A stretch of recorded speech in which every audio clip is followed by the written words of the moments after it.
The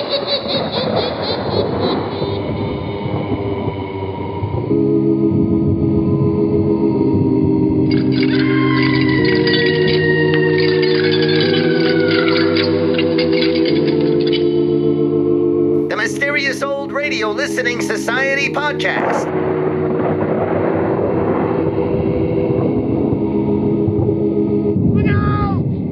Welcome to the Mysterious Old Radio Listening Society, a podcast dedicated to suspense, crime, and horror stories from the golden age of radio. I'm Eric.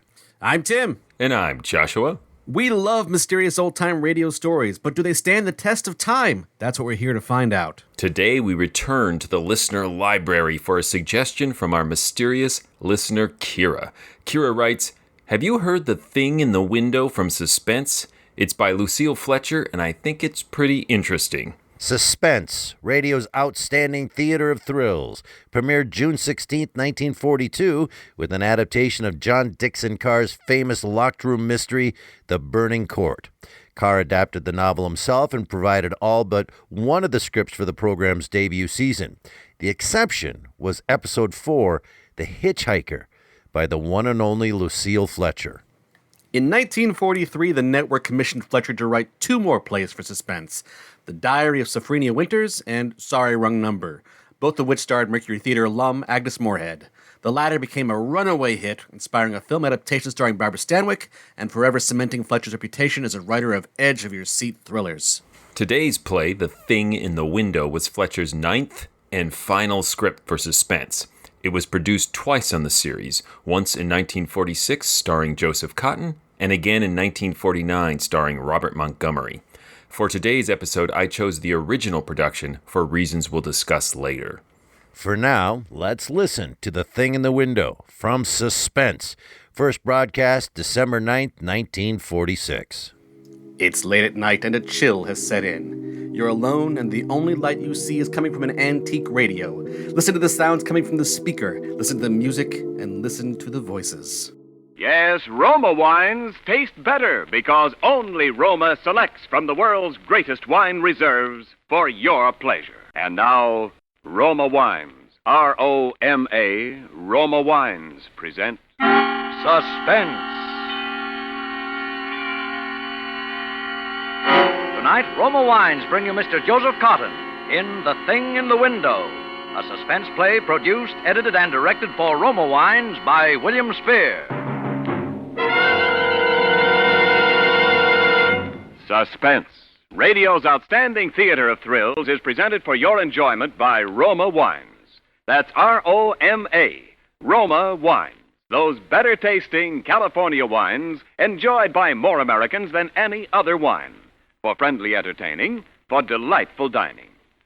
Tonight in our Suspense Theater, we bring you the premiere of the newest suspense play written by Lucille Fletcher, the author of such distinguished radio dramas as Sorry Wrong Number and others. But before we ring up the curtain on tonight's play and on the performance of our star, Joseph Cotten, let me make a suggestion. Why battle last-minute Christmas crowds downtown when the perfect gift is as close as your nearest wine merchant? Give magnificent Grand Estate wines, favored by discriminating wine users everywhere.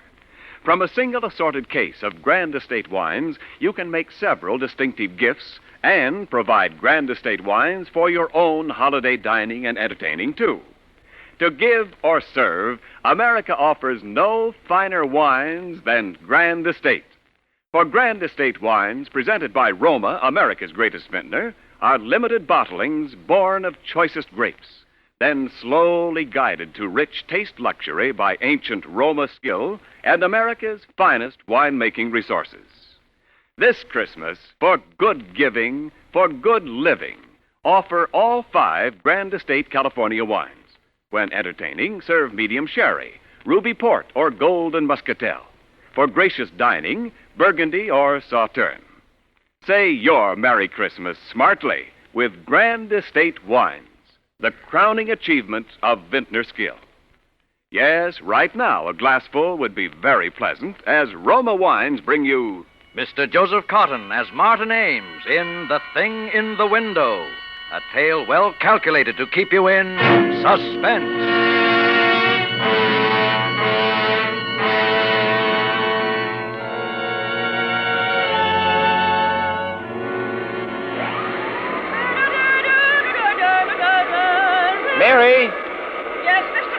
that vacuum cleaner off for a minute, will you? And come over here. I want to show you something. Yes. Right here, out this window. Now look across the street. No, directly across, the opposite apartment. See that window? About 3 windows in from the left, with a kind of blue draperies. Uh-huh.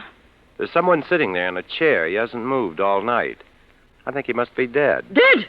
Lord have mercy, Mr. Ames. Take a good look at him and tell me what you think, Mary. Okay. But I don't favor looking at a corpse, Mr. Ames. It's unlucky. Now, which window did you say? Third one over. Oh, I wish I had me glasses with Over me. there, right there, where my finger's pointing. I'm afraid I don't see it yet, Mr. Ames. Oh, look, the window with the blue draperies. He's wearing a sort of a gray suit. The arm, can't you see the arm hanging down over the side of the chair? No, sir. But you've got good eyes, Mr. Ames. If you see it, I'm not arguing with you. What are you going to do about it? I don't know. I just began to notice it last night. I guess I first have to be sure the man is really dead. That's right, Mr. Ames. You don't want to get yourself into any trouble. Maybe he's only sleeping, or maybe he's incapacitated. Maybe the poor soul's a stricken invalid, huh? Maybe.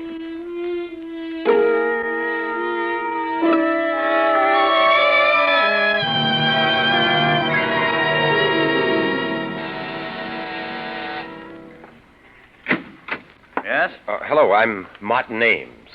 Are you the superintendent of this apartment house? That's what it says on the door. I've come to inquire about one of your tenants. What is it you want to know?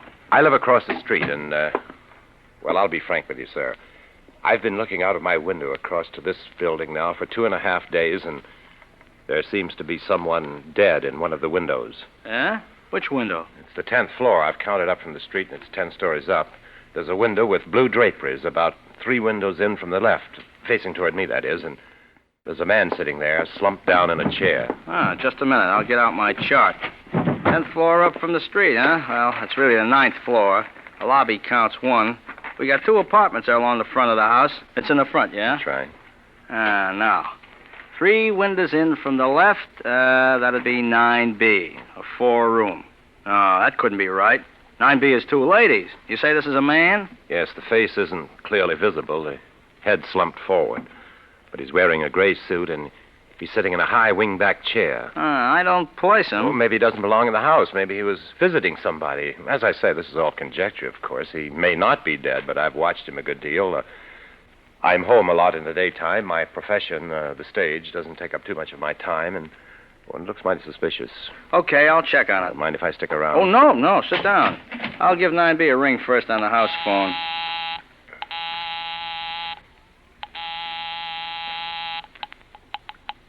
Hello? Oh, Miss Landis? Yes, this is Miss Landis. Who is this? Oh, this is Mr. Anson, the super. Everything all right up there, Miss Landis? Everything all right? Why, yes. Yes, of course. Okay, Miss Landis. Thanks very much. Thank you.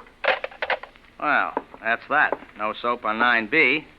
9A is in the country. Well, anyway, if I got the window straight, like you said, it ought to be 9B. The 2 single ladies? Yeah, only it couldn't be them. They're real old maids. They've been living in the house for years. Real old-fashioned type, you know. Say, if they knew you thought there was a man in that apartment, the 2 of them would just about jump out of their skins. Oh. Well, I don't know what to say. If you're sure it must be that apartment. Oh, yeah, that's the place, all right, but you probably just made a little mistake. You know how your eyes can play tricks on you? After all, it is a pretty wide street. I don't think I made any mistake.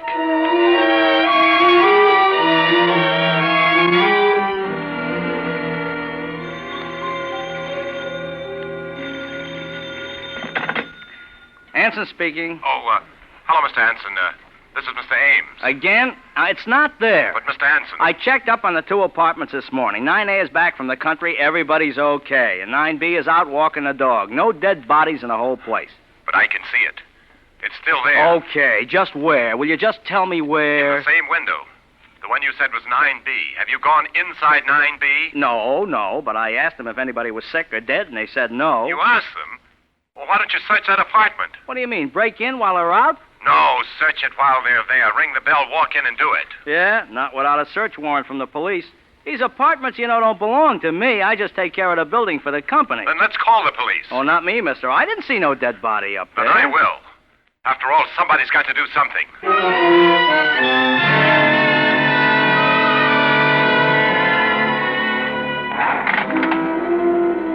I still maintain, officer, these two sisters are as refined ladies as you could find anywhere. High class, nice, church-going ladies. They used to teach school up here at PS 33. Yeah, well, that don't mean a thing. As it happens, there's a play on Broadway right now in which two nice old ladies commit murder after murder. And they got a dog in there. Now, will you tell me one dog that would stay for almost a week in a flat with a dead person? I'm not telling you anything. All I know, this gentleman, Mr. Ames here, reported a stiff over here. And if he says there is one, there is.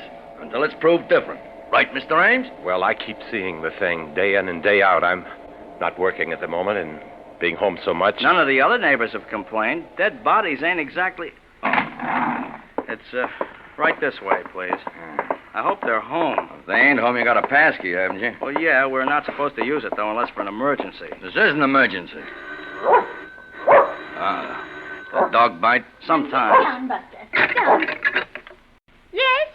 Who is it? I'm awfully sorry, Miss Landis, but there's been some kind of mix-up. These two gentlemen want to look over your apartment. But why? It's not for rent. Oh, I know. It's just, they want to search around and check up Come on. Cut out the palaver. Hey, look, lady. A dead body's been reported sitting in one of your windows. What? Yeah. This guy lives across the street, and he's been seeing it over here for a week. Oh. So come on, now, open up. A dead body? Oh, but that's impossible. My sister and I live here all alone. Yeah. We know all about it. Excuse me a minute. I'll call my sister. Vivian? Oh, come on. Vivian! It's the police. Hey, look, lady, I'm not standing out here all day. Come on, give me the passkey, Anson. It won't do no good. They got a chain on the door from the inside. Open up in the name of the law. How do you do? I am Vivian Landis. May I ask what this is all about, please? Certainly, lady. I got a search warrant here made out by this gentleman to search your place. He says you got a dead body in there. A dead body? Why, that's perfectly ridiculous. Yeah, isn't it? But it's been reported. And kindly take that door off the chain and let us through. Of course. First, may I ask, how did this peeping Tom see into our apartment? I thought, Mr. Anson, that we were quite private. Well, Look, he lives across the street on the same level. I just happen to be... Oh, well, then we shall have to keep our shades down in the future. Although one would think a grown man would have something better to do. Do come right in, gentlemen. Make yourselves right at home. Thanks. Is he coming in here, too, Mr. Busybody? No, he doesn't have to if you don't want him. Well, I most definitely don't. Okay, Mr. Ames, you better stay outside. Officer, I Oh, he does want to poke around in our private rooms, is that it?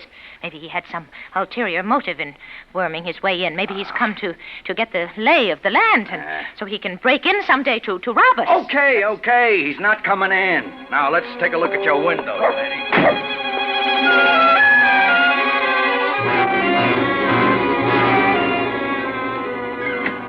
Yeah, I know. I'm sorry. Okay. Hey. Yes, officer. Now, what's the big idea? You didn't find it? No. That's very strange. Yeah? The only thing strange about it's your eyesight. You want to get your glasses changed. There wasn't anything in 9B? No. I don't understand it. How could I have seen it so distinctly and it not there? But perhaps it isn't in the window now. Perhaps they hid it while we were waiting outside the door. Hid it? Now, where do you hide a dead body in a four-room flat? I looked in all the clothes closets, under the sofas, in the chairs. Perhaps they got it out at the back into the service elevator. Single-handed? With all the garbage cans and laundry going up and down? Perhaps they had accomplices, perhaps. Oh, you probably think... Oh, it's so terrible to keep seeing it and feeling it slowly decaying there in secret. Why, the thing could be there for weeks. It's so high above the street. Perhaps it'll never be found. But perhaps it's already being destroyed. Well, then, if it's gone, what do you got to worry about? You don't have to sit and look at it no more. No, I hope it is. I tell you, it's really getting me down. I haven't slept for nights keeping vigil. I'm in a nervous state. I haven't been this nervous in years. Yeah, I can see that. Well, look, why don't you try forgetting it for a while, huh? Try not to look over into that window. Or go away for a change. You've done what you could, Mr. Ames. If there is a stiff over there, well, that's my business, ain't it? And if there isn't... You mean, you think I may be... I'm not saying nothing, Mr. Ames. But if I was you, I'd try catching up on my night's sleep.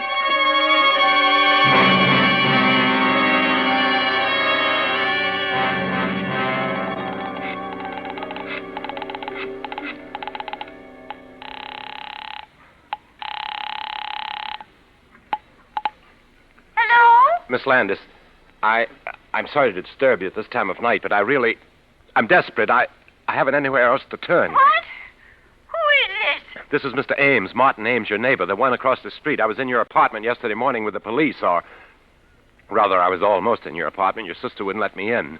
Oh. Now, please don't think me a pest, Miss Landis. I don't mean to annoy you. It was only because I was so desperate that I initiated that search. It's quite all right.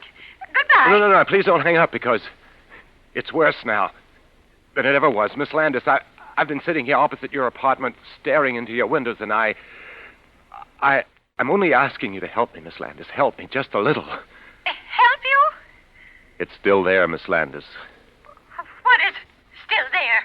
The dead body in your window. Oh, but there isn't. How dare you? When the police... I know. I know now it hasn't anything to do with you. But would you do me just one favor, Miss Landis? Would you go into your living room and just check once more? Oh, I won't. I'll do nothing of the kind.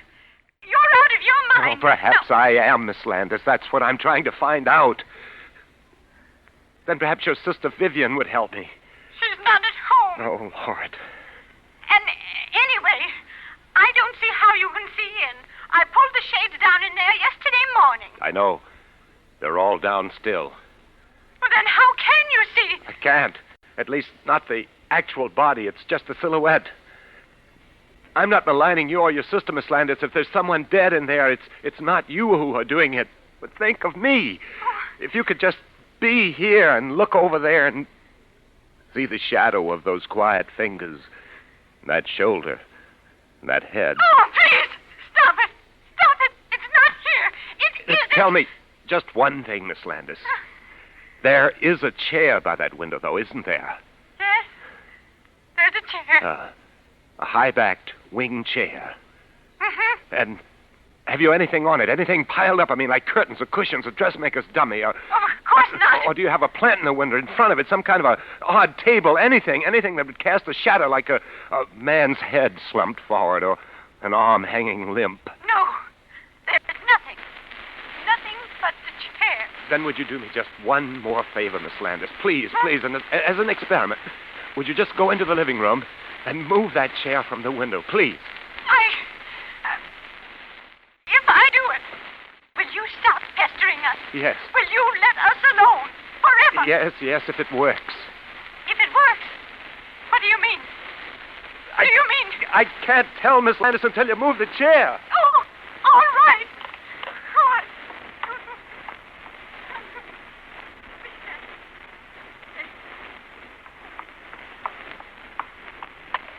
Hello? Yes. I moved it away from the window. It's at the other end of the room, and there's nothing in it. It's empty. Oh, I see. Well, thanks very much, Miss Landis. I know what I have to do now. You mean? Yes, Miss Landis. It's still there.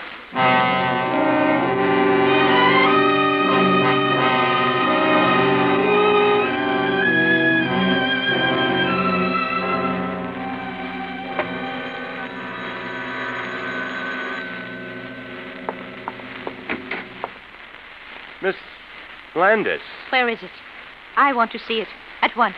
Oh, yes, Miss Landis. Come in. I hope you'll excuse my appearance. I've just passed another sleepless night. So has my sister, and so have I. What do you mean by all this business, Mr. Ames? You have frightened my poor sister nearly to death. Seeing things that aren't there when you know that they're not. I know they're not. Oh, I wish there were. I wish to heaven I'd never looked out that window. I wish those walls were solid stone and your walls... Oh. You are a sick man, Mr. Ames. Oh, am I? I wish I were, but I'm perfectly sane and well. I went to a psychiatrist yesterday, and guess what he told me? That there's nothing wrong with me, nothing. I can't believe that. But to you, I suppose it's a form of madness to persist in seeing this hideous image. But not me, Miss Landis. No. I finally come to an entirely different conclusion. And what is that? The supernatural. The supernatural? A ghost? What nonsense, Mr. Ames. Yes, I suppose it is nonsense to you. You've been a school teacher. Yes. You believe in logic and common sense, the things that give a pretense of solidity to this frail little life of ours. But I'm an artist. And I've always had a feeling for the thing beyond, the intangible, the shadowy. We're children, Miss Landis. Children playing along the edge of the ocean. We laugh and toy with the waves and mock fright. But sometime one of us slips down into the darkness. Sometimes the depths rise and we glimpse the yawning fangs of the eternal. You put things rather oddly, Mr. Ames. Just exactly what do you mean? Simply this. I checked on that building with the real estate agents yesterday afternoon after I'd left my psychiatrist. And there was a murder. In our apartment? Well, the report didn't say. You know how they try to hush those things up. But it was a man, a young man, the lover of one of the tenants, a Miss Sweetser. Sweetser?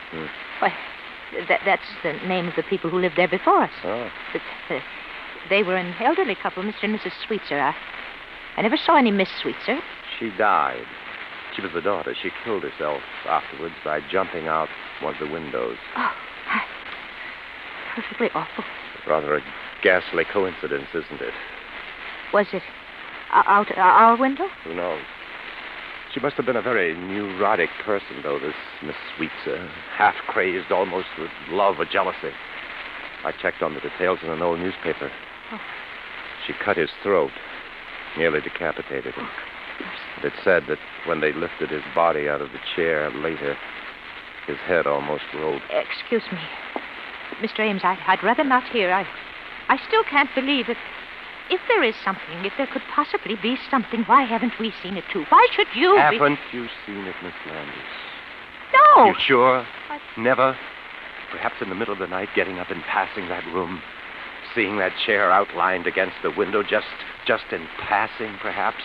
You've never had a glimpse? No. I really must be going. No. Please stay and look at it. I want you to see it out of my window. My sister Elaine, she's very nervous, Mr. A. I can't leave her so long alone. Then how will I know? How? Well, Miss Landis, I No. thought you came here especially. It'll only take a minute. I Look, really- It's right in here in the bedroom. I just have to let up the Venetian blind. Oh, Miss Landis. Don't go. Miss Landis.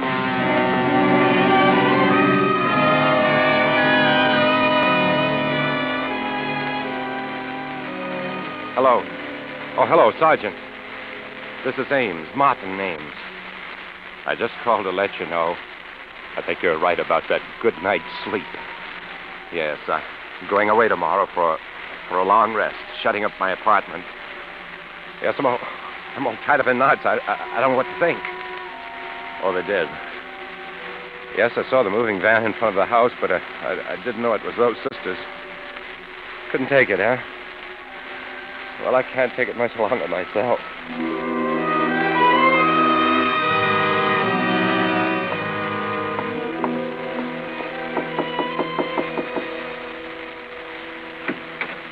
Whoa, Marty. Bravo, bravissimo, boy.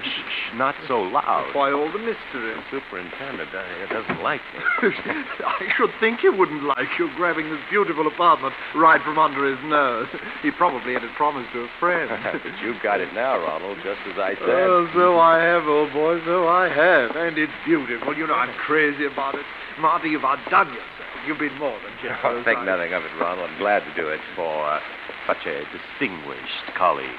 Well, it certainly was nice of you. And I wish I could do something in return, Marty. I really do. Oh, no. Perhaps that play I'm doing next season. You know, there's a part in it. It's a rather small part, but very necessary. Well, thanks just the same, but I'm doing pretty well just now, Ronald. Oh.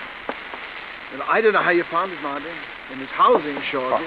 You know, why even the superintendent is notice for rent. When your call came to my manager, I left rehearsal. I wouldn't trust it to anyone but myself. I left the whole cast just standing there when I came over. And when I asked this gloomy character, Anson, he said he'd heard nothing about it. So I insisted, of course. I told him who I was. Finally, he called up. Sure enough, it seems these two sisters who lived here just decided to move out. Really? Well, say, I hope you didn't mention my name, though. If Anson known that I tipped you off. Oh, no. You asked me not to. Anyway, I think my own name was enough. Oh. Seriously, Marty, how did you know? Were they friends of yours? Oh, no. It's a rather long story. Here, let's sit down, shall we, in the living room. No. You take the chair. I guess they must have left that when they moved out. Oh, thank you. Well, to be frank, Ronald, I got this apartment by a ruse. A ruse, man? What kind of ruse? Oh, a pretty nasty one. I frightened the last tenants away. I told them I saw a dead man sitting here in this window. No, not really. How clever of you. Of course there was. Oh, no. You see, I live across the street, directly across, in that apartment there with the striped curtain. Oh? One night, just sitting there late, I got an amusing thought. There was a kind of shadow across this chair, the one that you're sitting in. It reminded me a little bit of a corpse. And it came to me that it might be fun to create a great part, a character, a corpse that wasn't there. I don't follow you. Quite. Some actors need a play, Ronald, to create a role. Others, the great ones, work out their own dramas. Mm-hmm. I proceeded to invent a part for myself. I was the eyewitness, the innocent bystander across the street who saw a corpse in here. And I kept seeing it and kept seeing it. And finally, by the power of suggestion, it became real enough to frighten them away. Very clever. Wasn't it rather drastic? I'd always hoped we'd be neighbors, Ronald. As a matter of fact, the whole idea for this thing came to me that day in October when you turned me down for that part outside of Sardis. Remember? You said you were looking for a place then. Did I? Oh, yes. It was then I thought how nice it would be to see you right across the street, sitting in this window. I simply had to bring it about. Well, No, Ronald. Don't get up yet. I'm not through. Really, oh boy, I'm afraid the gang at the theater, they don't even know that I'm here. They'll wait. People always wait for you, don't they, Ronald? I could call them for you, of course, but the phone's been disconnected. Well, I'm afraid that I'm... which way's the door, oh boy? Now, really, Monty, it's been very kind What's of the you. matter? Don't you like the apartment, Ronald? Aren't you going to take it after all my work? Oh, yes, I like it very much. The door's locked. Yes, Ronald. I'm afraid you'll have to find your way out alone. Yeah. That'll keep you quieter. Silence always became you better than all that ranting and glibness and charm, Ronald. And now I've got the part for you. A part to end all parts. You play it entirely in a chair. There isn't much action, not a line to say. You just sit, Ronald. You sit in this chair by the window. Yeah. It'll be the greatest performance of your career. You like to hog all the fattest roles for yourself, didn't you? Well, this is a part that's been talked about up and down this street for weeks. You'll play the part of a ghost. A corpse that never was. A hallucination in my brain. And who'll be your audience? I will. I, the insignificant, outmoded ham who wasn't fit to appear in your precious plays, but good enough to put you here, Ronald. Who's the better actor now, Ronald?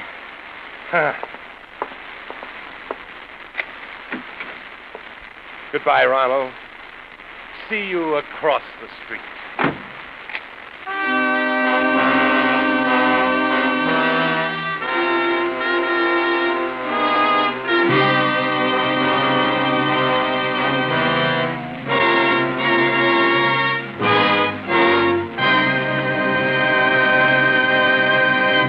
Suspense.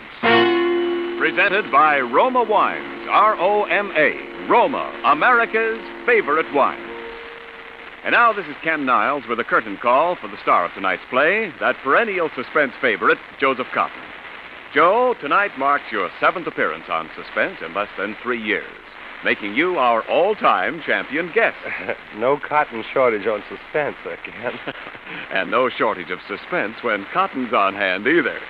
In appreciation of those 7 stellar performances, here's a Christmas present for you, Joe. Please accept this gift basket of Grand Estate wines from your host, Roma, America's greatest vintner. Thank you, Ken. And you're an outstanding host this Christmas when you serve these magnificent Grand Estate wines. For Grand Estate wines reflect the host's desire to offer only the finest. Grand Estate wines delight the most discriminating guests, whatever the occasion. I'll remember that, Ken. And don't forget, Grand Estate wines make ideal gifts, friendly, thoughtful gifts in perfect taste. Yes, for gift or guest, America offers no finer wines than distinguished Grand Estate wines. For the holidays, keep on hand all 5 Grand Estate California wines. When entertaining, serve medium sherry, ruby port, or golden muscatel. For gracious dining, Burgundy or Sauterne. Each limited bottling of Grand Estate wine, carefully selected by Roma, is a wine outstanding in rare taste pleasure. So this Christmas, give or serve the finest. Grand Estate wines, the crowning achievement of vintner skill. Well put, Ken, but I must know one more thing. What about next Thursday's show? Well, it's a double threat show with the honors going to 2 distinguished ladies. It's called Philomel Cotton. The author is England's #1 feminine mistress of the art of suspense, Agatha Christie. And our star will be the most provocative European leading lady to visit our shores in many a moon, Miss Lily Palmer. Well, I've never missed a suspense show yet, and certainly next week sounds even more intriguing than usual. Good night. Good night, Joe. We're all looking forward to seeing you in David O. Selznick's production, Duel in the Sun. Next Thursday, same time, you will hear Miss Lily Palmer as star of Suspense. Produced and directed by William Spear for the Roma Wine Company of Fresno, California.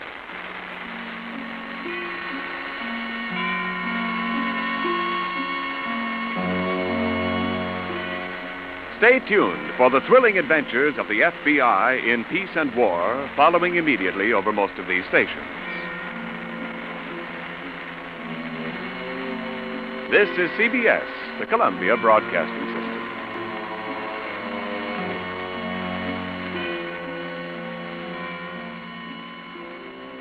That was The Thing in the Window from Suspense here on the Mysterious Old Radio Listening Society podcast. Once again, I'm Eric. I'm Tim. And I'm Joshua. That is a listener request coming to us from Keara. And full disclosure, Keara is a dear friend of mine who also was a student of mine. So Keara was one of my students from 6th grade all the way through her senior year in theater, in all of the theater programs that I teach. And now she is a professional stage manager and producer of theater, and she's really good at her job. I would like to take credit for that, but I'm not going to. But the reason I say all that is, A, this is interesting. I've never had a friend make a request. I didn't even know I had friends that listen to this podcast. My only friends are on the podcast. And second, I brought up the fact that she's in theater and a stage manager because this is her request. And I think it's very interesting that her request is a show about an asshole actor. It just seems like something cathartic coming from stage management. You know, there are a lot of unfortunate stereotypes you have to get past in old-time radio. This is not one of them. Right? There are a lot of crazy actor stories in old-time radio, and I love each and every one of them. Seems to be when you hear these actor stories in these old-time radio drama stuff and they're the villains or whatever, it always seems cathartic or some kind of venting being done by writers. So, yeah, The Thing in the Window, there it was. And I'm really glad that we finally got to this for Keara, who weirdly also is house sitting for me soon. So I've got to be careful. So I'm just going to say this. Wow, you're brilliant, Keara. Classic. Classic. That was a great choice. Please take care of my pets. Hey, so you know how the link you sent out was like, oh, there's a little problem with this link. That's okay. I'll just Google it and listen to it a different link. Listen to the other version. Oh, you listen to the Robert Montgomery version. Yes. Okay, that's fine. We can keep going. The thing is, it's the exact same script. It just is a very different performance. So this is really interesting. This will be a great experiment. So let me start by saying I chose the Joseph Cotten version mainly because of his performance. He has, in my opinion, a more naturalistic performance that I felt hid the reveal. When I listened to the Robert Montgomery one, Obviously, I'd already heard the Joseph Cotten one, so I had a hard time telling whether or not Robert Montgomery's performance, who I usually really enjoy, would give away the end. Because, in my opinion, Robert Montgomery performs it as a very over-the-top actor. He's very dramatic from the top. He sounds more like Joseph Cotten's actor friend at the end. Yeah. And I thought that might telegraph that there's something weird about this guy. I don't know how Tim felt about that. No, I do not disagree. Like, I'm sure Joseph Cotten had a much more natural performance. The comparison for me was Agnes Moorehead in Sorry, Wrong Number. Of like, for what I was listening to it, assumed in world reasons why this guy was very melodramatic. Well, I'll say this then. So this is interesting. Joshua's heard both versions. I've only heard Joe Cotten, because we go way back. I call him Joe. And you've only heard Robbie Montgomery's. So you're kind of the mediator here, Joshua. So interestingly, Tim, here's the deal. And for Joshua's information, I had no idea until the very end that he was an actor or in the performing arts or anything but a guy that lived across the street. You know, he says there's a line early on that he is an actor. I, of course, missed that. But there would be nothing that would give that away performance-wise. He plays it like a very normal guy. Then the guy that comes in at the end, the director that he gets the apartment for, he's a giant cartoon character of a theatrical person. But then Cotton starts to become that character as it's revealed who he is, and he becomes very melodramatic at the end. There was no giveaway for me on a twist at all. I thought, oh, yeah, this is a dead guy sitting in a chair that he's seeing, and it's a supernatural deal, and they can't see it. And I went, yeah, that wasn't very good. And then I went, oh, we're only 20 minutes in. I was like, oh, that's a lot of Roma wine commercial coming my way. Or there's got to be something coming. And I had no idea what it was, and it was very fun. It was a great finish for me. I did not see the two twists at the end coming either. Although in your description, I think I might have enjoyed the transformation more if it had been more low-key to start with into the more evil, cackling villain sort of role. Did you guys believe it was going in a supernatural direction as soon as Cotton brings that up? Or, I'm sorry, Martin Ames. Yes. I was convinced from the beginning when he was seeing the image and the maid or whatever she is cannot see the image. I went, oh, that's because it's not there and only he can see it, and he's haunted by this thing. And then when he goes and does his research and finds out about the murder and the suicides and all of that took place in that apartment, I was like, yeah, that's very run-of-the-mill supernatural storyline. So, and I thought that's where it was going. I did, until I went, oh, anytime Law and Order's wrapped up with 30 minutes to go, you got the wrong guy. I'm always like, yay, it's over early. And now, very long credits. I early on convinced myself that this was going to be, he ends up sitting in a chair dead in a gray suit. I don't know why I decided that, but I was just so sure of it. I didn't even give it any more thought as to what the ending of this might be. And that would be a supernatural twist or just an ironic one?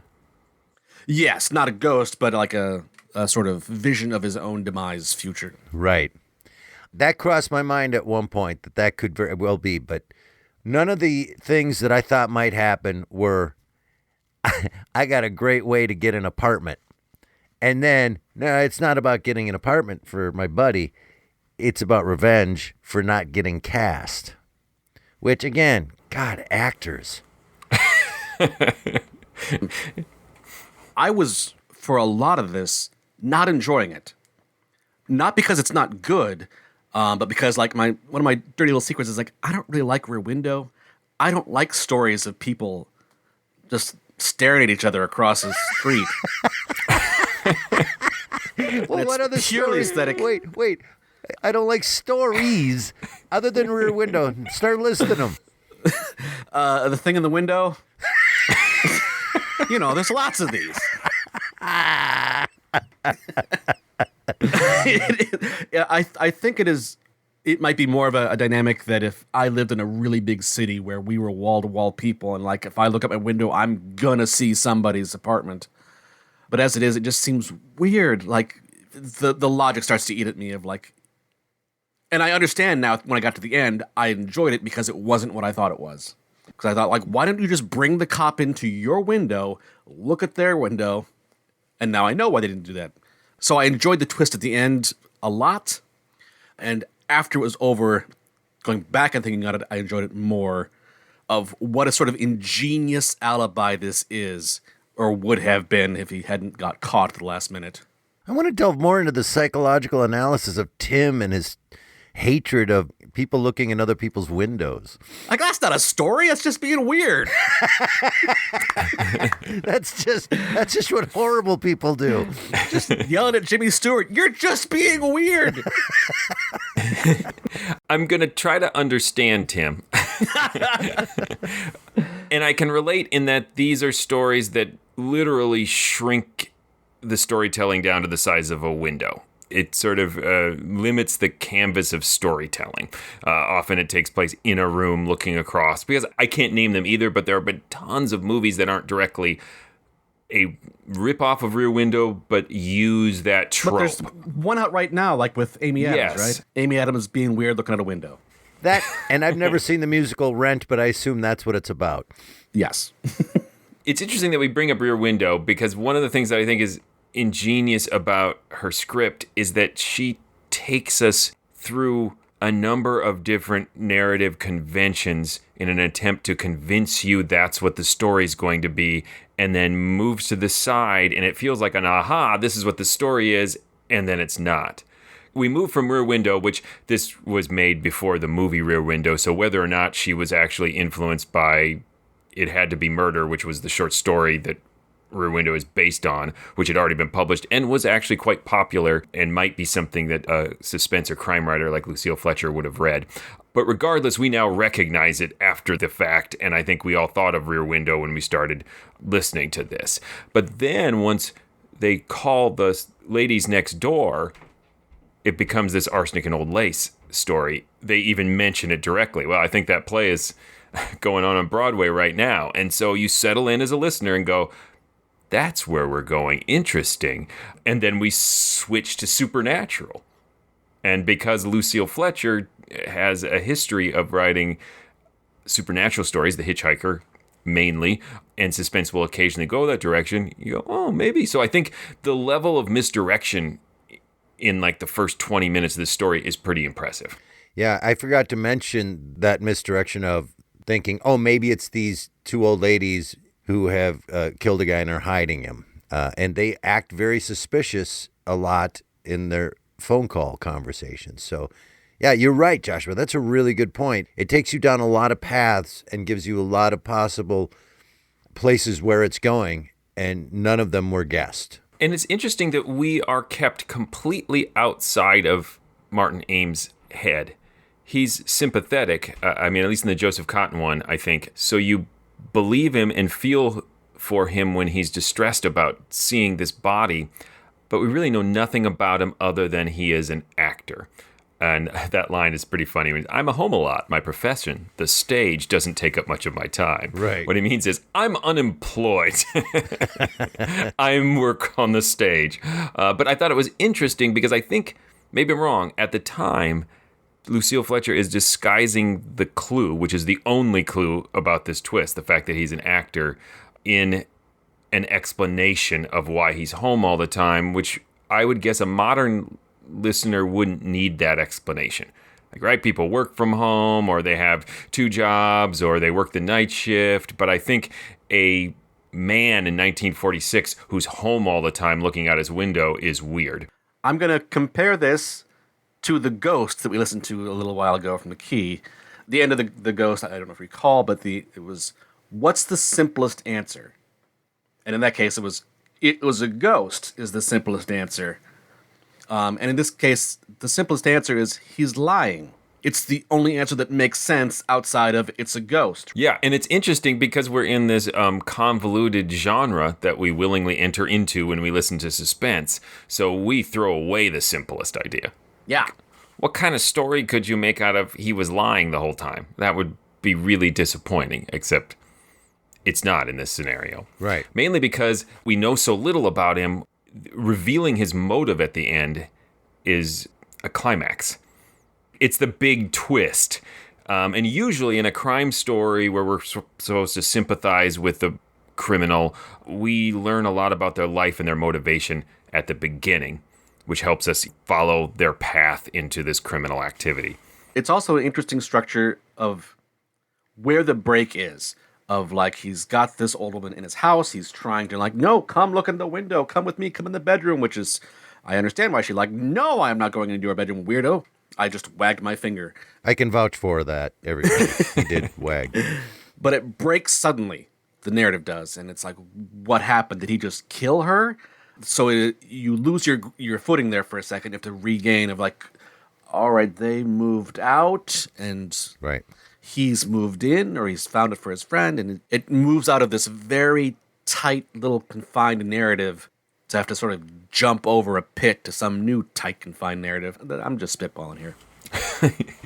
No, and it's interesting that you don't know, did they move because they were legitimately frightened of this ghost story, or they were frightened of him because he just wouldn't leave them alone?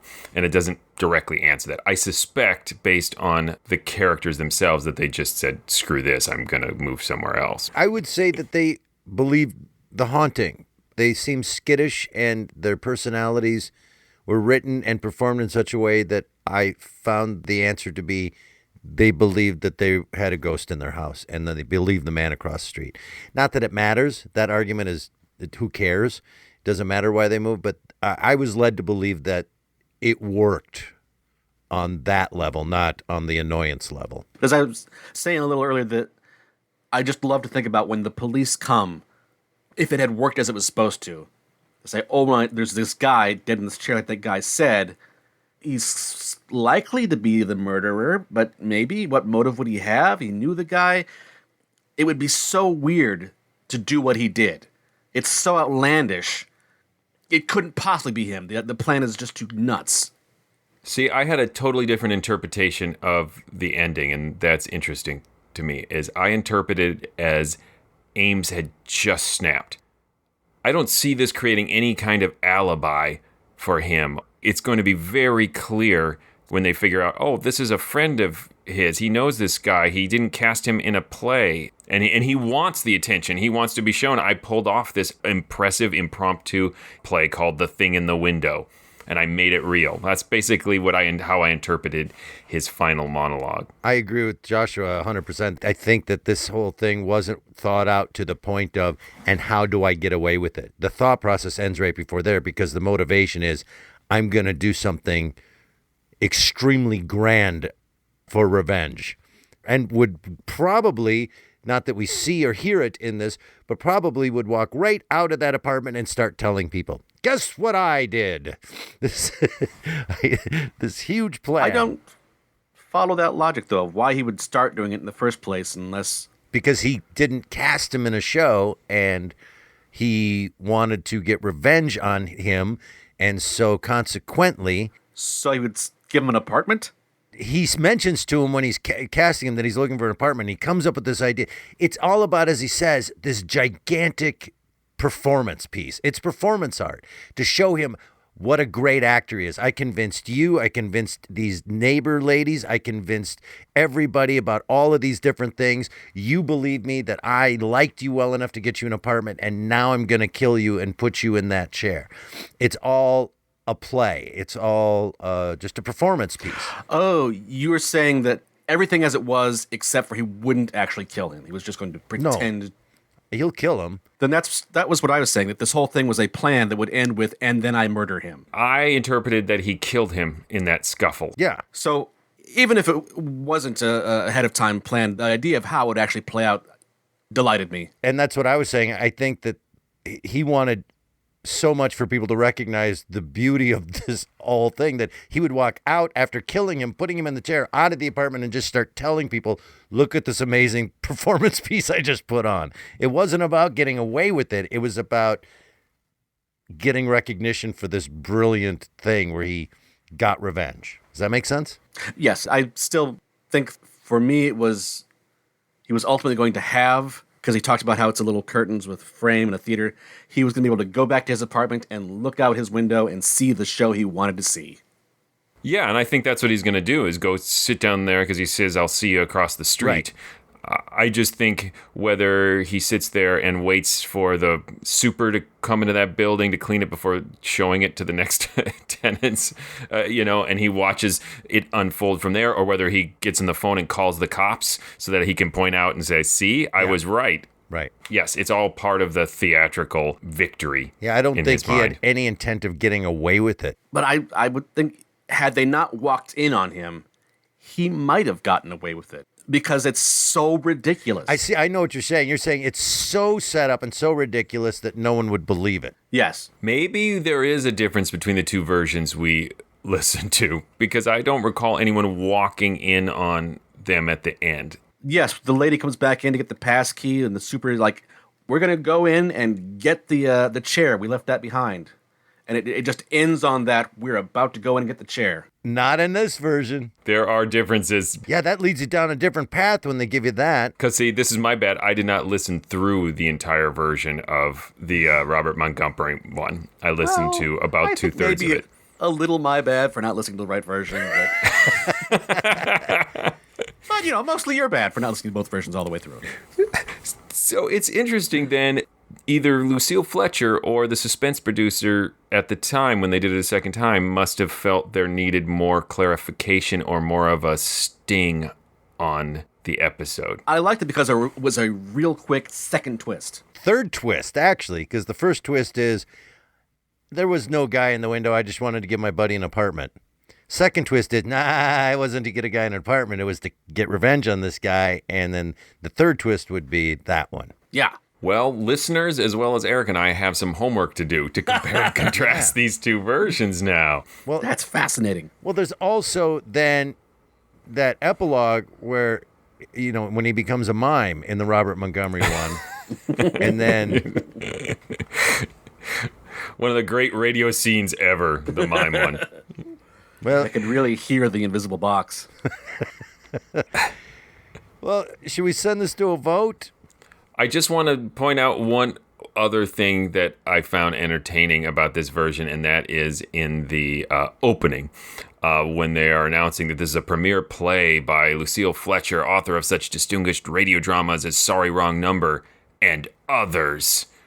And I immediately was like, this is like the old-time radio equivalent of the Gilligan's Island theme song. Right. And Lucille Fletcher just got Professor and Mary Ann. Because the rest, those are great scripts. That's The Hitchhiker, Fugue in C Minor, The Nightman. Come on, Suspense.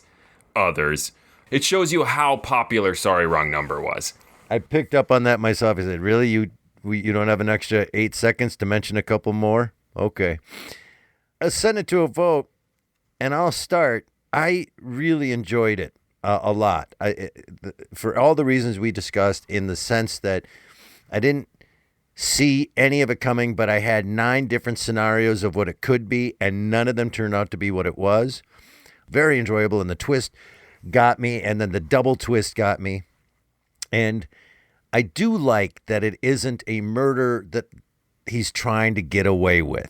It's a murder for murder's sake, for just revenge, and to show what a great performance piece that he has written. Because that extra added, I'm not trying to get away with it, or haven't thought through that, or don't care, backs up what Joshua was saying, and that is that he snapped. That this is all about a person snapping, even though this grandiose plan comes out, because otherwise you figure out how to get away with it. And I know what, Tim, I know what you're saying, that he could probably get away with it because it's too ludicrous for someone to believe. But I'm going to throw classic out on this one. It stands the test of time. I think it's great. I will say that it absolutely stands the test of time. Lucille Fletcher, we keep sort of Like, is she ever going to throw a dud at us? And apparently no.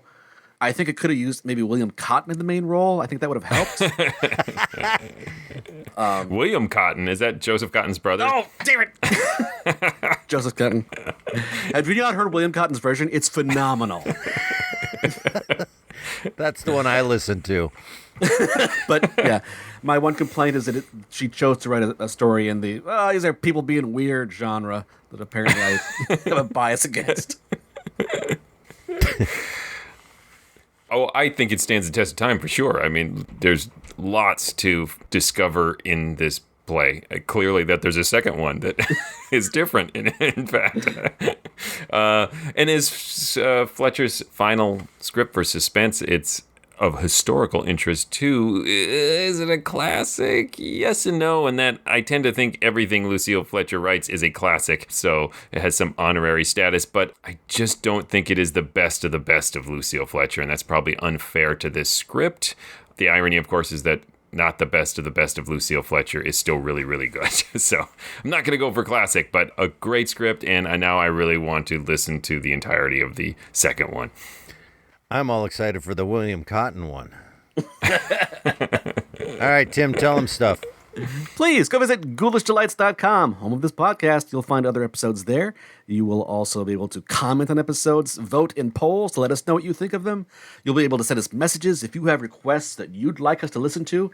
Send us a message. We will put it on the list. You can also link to our Threadless store, get some Mysterious Old Radio swag, and link to our Patreon page. Yes, go to patreon.com/themorals and support this podcast. You can join us for Zoom happy hours once a month. You can listen to bonus podcasts. We have so many of them. We have Secrets of the Mysterious Old Radio. We have Cliffhangers of Doom.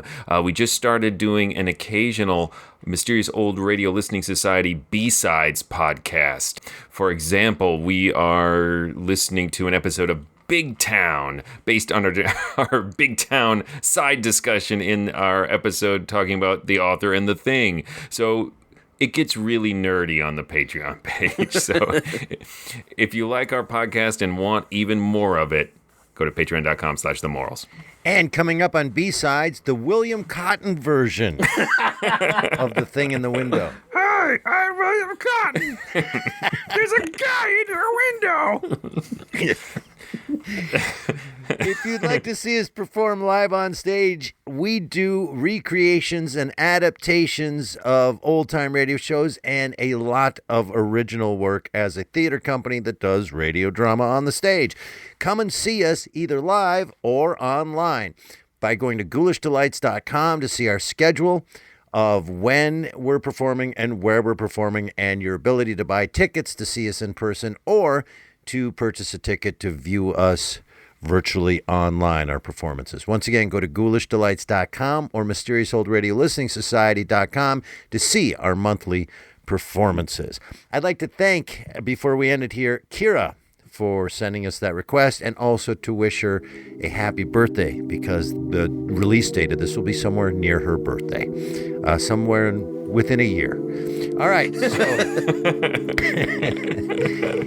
Well, happy birthday to all of us then. Hey, what's coming up next? Next is your choice, Eric. Oh, it is. That's right. I have been enamored lately with Dragnet, and I have found one that I'm going to bring to the podcast. That's all I'm going to say. So next time we'll be listening to The Werewolf from Dragnet. Until then... Look out! Who's the better actor now, Ronald? Goodbye, Ronald. No one will see me go out, but I'll see you across the street. Okay, Miss Landis, I got the pass key right here. That's so kind of you, Mr. Ransom. Personally, I begged her to leave the old thing here and have you throw it out, but Elaine listened. It's Mr. Ames. Ames? Yes, I was just going. I couldn't resist coming up and making one final check just for myself. The door seemed to be open and anyway, the illusion's quite vanished. Quite. There's nothing there. Really, Mr. Ames? That's good. All right, Mr. Anson. Will you ask the moving men to go in there now and take away the chair?